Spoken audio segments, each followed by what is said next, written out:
طيب يا شباب، 10 حاجات تعمليهم لو انت عايزه تعملي صيام متقطع ومش عارفه ومحتاسه ومش عارفه تبداي منين وتعملي ايه.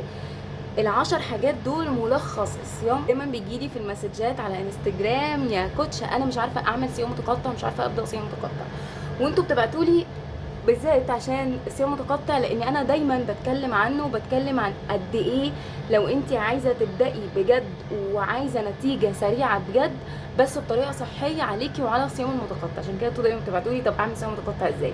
فانا هقولك باختصارا كده اهم 10 حاجات، او اهم كام حاجه، بلاش نعد، اهم كام حاجه تعمليها لو انت عايزه تعملي صيام متقطع ومش عارفه تبداي منين وتعملي ايه. اول حاجه، هناكل وجبتين في اليوم، وجبه الصبح ووجبه بالليل. الساعه بتاعه الوجبات، يعني انا هاكل الساعه كام دي مش فارقه، المهم اننا هناكل وجبتين في اهم ميعادين عندنا في اليوم.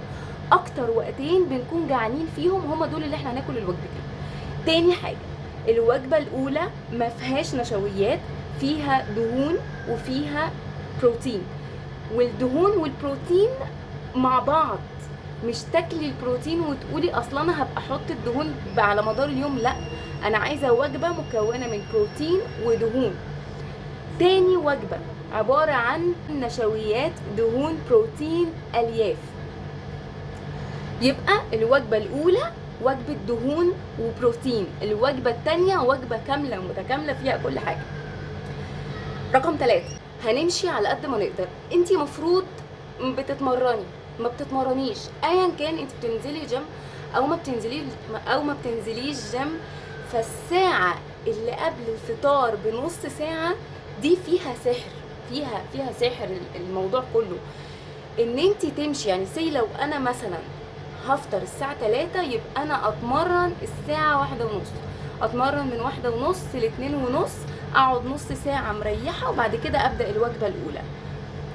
الساعه دي فيها خلاصه حاجات كتير ممكن تاخد منك وقت طويل جدا وشهور.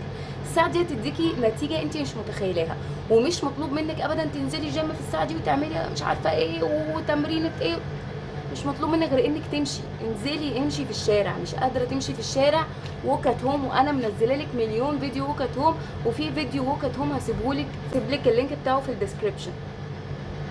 بصي، سيبك من الفيديوهات، شغلي ميوزك وارقصي مع نفسك في البيت. اي حركه في الساعه دي هتديكي نتيجه مبهره.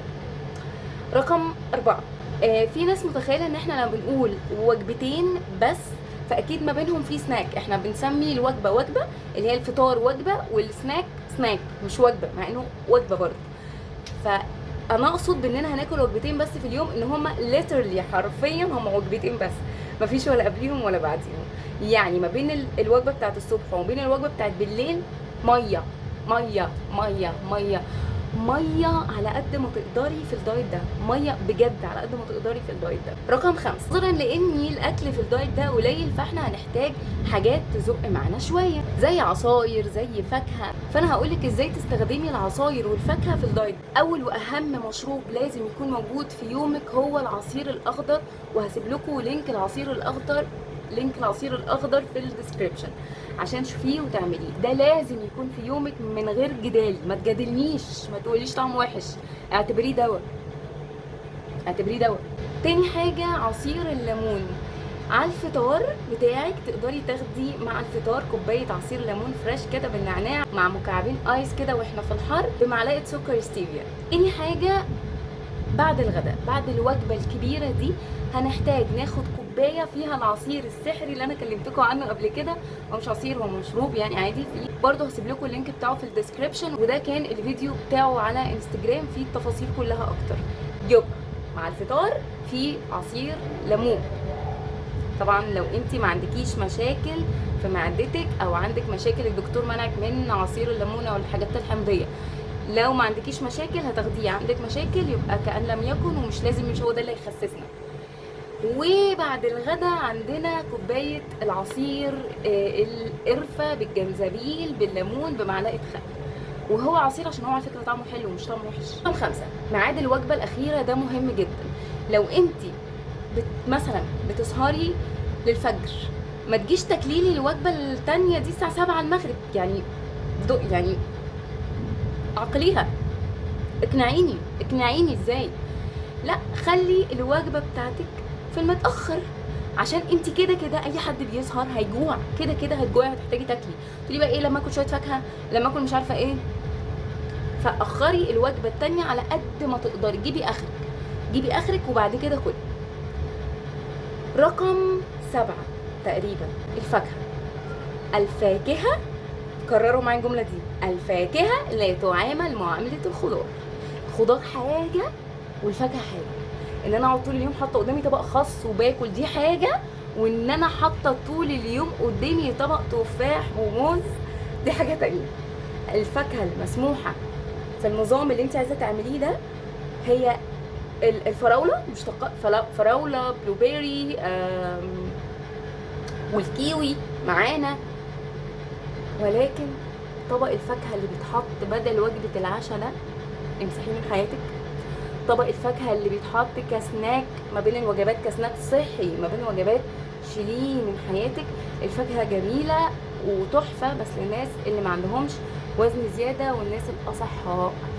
السمنه مرض، واي حد عنده المرض ده محتاج يبعد شويه عن الفاكهه. انسي الفاكهه شويه، مش هي الحاجه اللي هتخليكي تخسي من غير ما يجيلك انيميا. مش الفاكهه، ما في خضار، في الفاكهه المسموحه لنا زي الفراوله والكيوي مثلا. فنظام الدايت ده مش بنحتاج حاجه تسد لنا نفسنا. يعني لو انت متابعيني على انستجرام هتلاقيني الفتره دي بتكلم على دواء من ادويه سد الشهيه. في دايت زي ده احنا مش محتاجين حاجه تسد شهيتنا، لاننا محتاجين ناكل فعلا. انت عشان تخسي محتاجه تاكلي، وادويه سد الشهيه والحاجات دي بتبقى محتاجه ناس معينه، كاتيجوري كده معينه، اللي عندها شراهه في السكر، اللي عندها شراهه في الاكل، اللي عندها مثلا مقاومه انسولين دايما محتاجه حاجه حلوه تاكلها، ليها موضوع تاني. لكن انت في دايت زي ده لو انت ما عندكيش الحاجات دي انت مش هتحتاجي اي ادويه لسد الشهيه وهتبقي محتاجه تاكلي. ففكره ان انا اشرب كوبايتين ميه قبل الوجبات ده ما تعمليهاش. انت هتبداي بالاكل، لان انا عايزاكي تاكلي وعايزاكي تشبعي، عايزه حاجات مفيده تدخل جسمك فتخلي لك جسمك يحرق او تشغل لك الحرق بمعنى اصح. وبس كده. لو ما تعرفنيش انا كابتن داليا، مدرب معتمد من الاساسي واخصائي تغذيه رياضيين. ولو انت مش عامله سبسكرايب اعملي سبسكرايب، عشان انا بيجيلي نوتيفيكيشن ان انت بتتفرجي عليا وانت مش عامله سبسكرايب. فاعملي سبسكرايب عشان انا متاكده انت هتستفادي، يعني انت كده كده هتستفادي. فاعملي سبسكرايب عشان تستفادي.